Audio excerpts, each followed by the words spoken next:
مگر جو لوگ یہ کہتے ہیں کہ جناب اس سے مذاکرات ہونے چاہیے، بھائی سیاسی جماعتوں سے مذاکرات ہوتے ہیں، کرنے چاہیے، ہوتے رہیں گے، مگر کسی دہشت گرد سے مذاکرات نہیں ہو سکتے، اور کسی بڑے دہشت گرد، بڑے ڈاکو سے، بڑے کرپٹ سے، اخلاقی قدروں کو پاکستان کی پامال کرنے والے سے مذاکرات نہیں ہو سکتے۔ اور اگر پھر بھی کسی کی مجبوری ہے کہ عمران خان سے مذاکرات کرنے ہیں، ہم اس کے مخالف ہیں، اور میں اس شرط پر کہ اگر کوئی نہیں رہ سکتا مذاکرات سے تو پھر بھائی اس سے مذاکرات کرنے کی بجائے جنرل فیض سے اور ثاقب نثار سے پھر مذاکرات کرو، جو اصل اس کے ڈیزائنر ہیں، جو اصل پلانر ہیں ان کے، جو اصل آج بھی اس کو سہولت کاری دے رہے ہیں۔ تو پھر اگر میں یہ کہوں گا کہ اگر ان سے مذاکرات کرنے ہیں تو پھر یہ دیکھ لیں کہ پاکستان کے اندر کتنا آج انتشار ہے۔ اگر تو انتشار کو ختم کرنے کے لیے مذاکرات کرنا چاہتے ہو، اگر پاکستان کو پھر سے ترقی کی پٹری پر چڑھانا چاہتے ہو، تو میرے جیسے ایک سیاسی کارکن کی یہ تجویز رائے ہے، اور یہ رائے جو ہے کل ثابت کرے گی کہ یہ درست تھی۔ آج ثاقب نثار اور جنرل فیض کو پکڑ لو، پاکستان کے اندر 70% امن اسی دن ہو جائے گا جس دن آپ ان کو پکڑو گے۔ دو جونیئر جج کو سپریم کورٹ کا حصہ بنانے کے لیے ہمارے وزیر قانون کو حکومت وقت اور طاقتور لوگوں نے کہا، اور کیا اگر انصاف فراہم کرنے والے اگر کسی دباؤ سے انصاف فراہم کرنے والا حصہ بنیں گے، کسی کوٹے میں آئیں گے، میرٹ کے بغیر آئیں گے، تو پھر آج کس بات کا رونا ہے کہ ہمیں انصاف نہیں مل رہا، ہمیں عدل نہیں مل رہا؟ پھر یہ بتایا جائے کہ وہ جو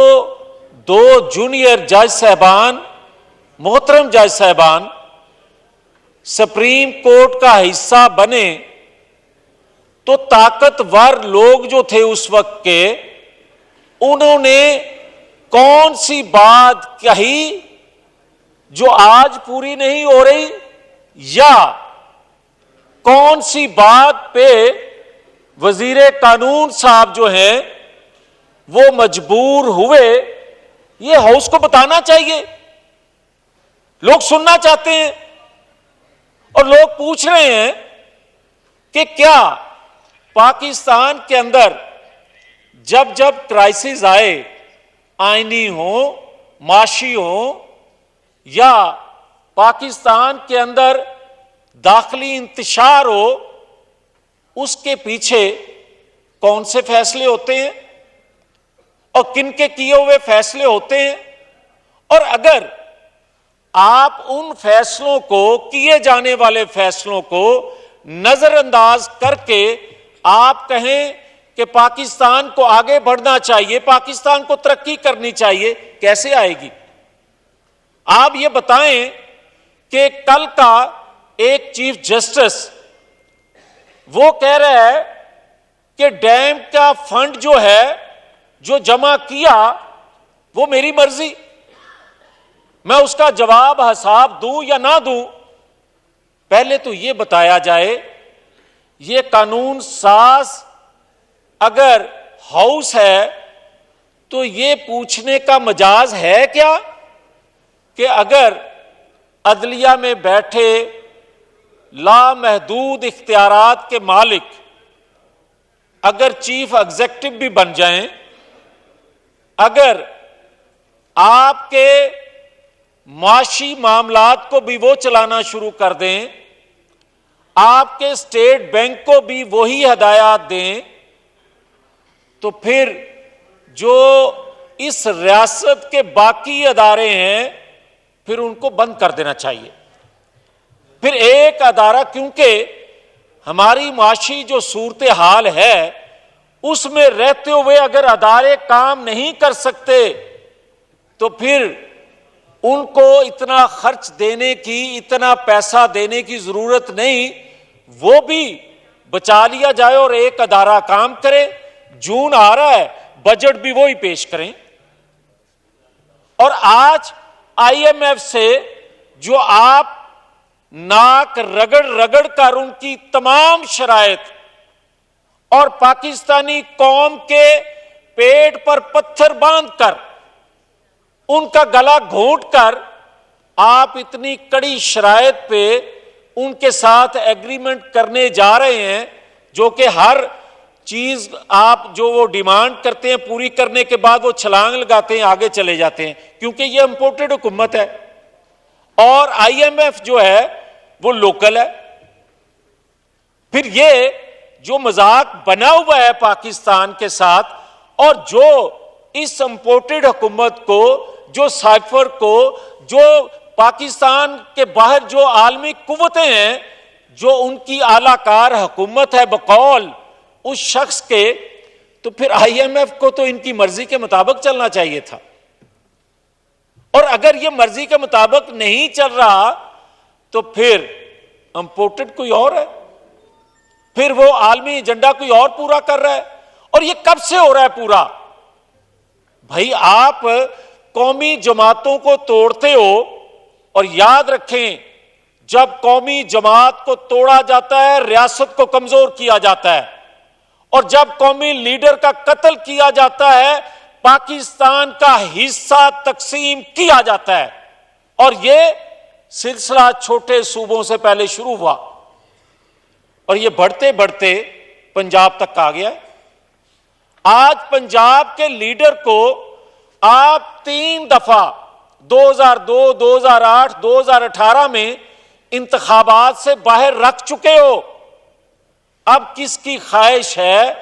کس کی مرضی ہے، یا پاکستان کے مفاد میں ہے کہ 2023 میں ہونے والے انتخابات میں نواز شریف کو باہر رکھنا چاہتے ہیں؟ یہ قوم کو بتا دیا جائے کہ یہ پاکستان کے مفاد میں ہے نواز شریف کو باہر رکھنا، کیونکہ اس نے ایٹمی تجربہ کیا تھا، کیونکہ اس نے پاکستان کو سی پیک دیا تھا، کیونکہ اس نے پاکستان کے اندر بجلی کے کارخانے لگوائے، کیونکہ اس نے دہشت گردی کا خاتمہ کیا تھا. اس لیے پاکستان کے مفاد میں ہے کہ نواز شریف کو باہر رکھا جائے. اور نواز شریف کو کسی کو آپ قتل کرتے ہو، فیصلے دیتے ہو، کسی کو آپ تاحیات نااہل کرتے ہو، اور کسی کے زندگی کے جناب اسپیکر 10 سال، 7 سال ایک اور 3 سال ایک، اس کو ملک سے باہر رکھتے ہو. 10 سال اس کو ملک سے باہر رکھ کے اگر یہ پاکستان چلا ہے تو پھر دکھا دیں کیسا چل رہا ہے. اور اگر نہیں چل رہا تو پھر